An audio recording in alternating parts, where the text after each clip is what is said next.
Hey guys, I'm Matt Mead. I'm the visual storyteller at BombBomb, and today we're going to be talking about how you can take advantage of the iPhone's new wide-angle lens in your personal video communication. Let's do this. If you're one of the lucky people that has an iPhone 11 as well as a BombBomb account, then congratulations, your videos are about to look even better. If you don't have a BombBomb account, no worries, you can get your free trial in the link and get started sending some videos. Alright, so there's a few benefits to using the wide-angle lens instead of the selfie lens. The most immediate is you're not tempted to look at yourself on the screen while you're recording your videos, so your eye line stays completely focused on the lens. By the way, the wide-angle lens on the iPhone is the one on the far side here, just so you know. So this is the standard lens, this is the telephoto, this is the wide angle. Traditionally, we advise you to keep your phone about an arm's length away when you're recording a video.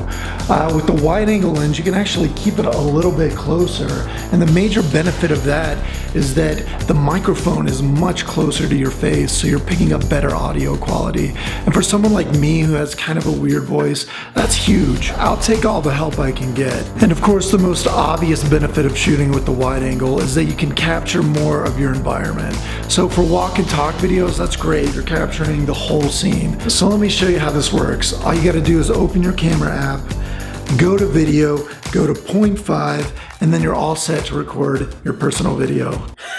Hey Rocco, hey, it was great getting to connect. I'm so looking forward to our meeting on Monday and getting to learn a little bit more about what you're working on.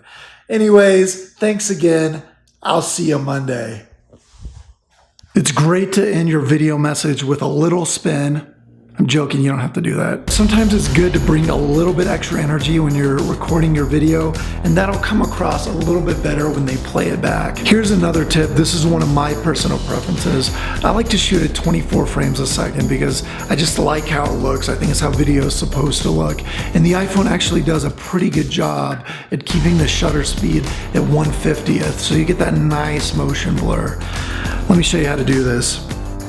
So you just go to your settings, you type in camera, go to record video, and then just make sure you choose 24 frames a second. So after you record your video message in the camera app, go to the BombBomb app, open the composer, open video library, upload, just choose the video you just recorded, choose, it compresses it really quickly, it's really fast.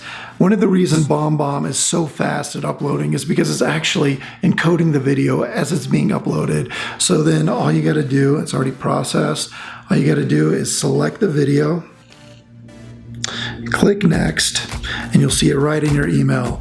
And then here's another quick tip. In your subject, just type in personal video, boom. Sent. So another quick tip that can make it easier to send a quick video message is a rig like this. You can get this really cheaply online.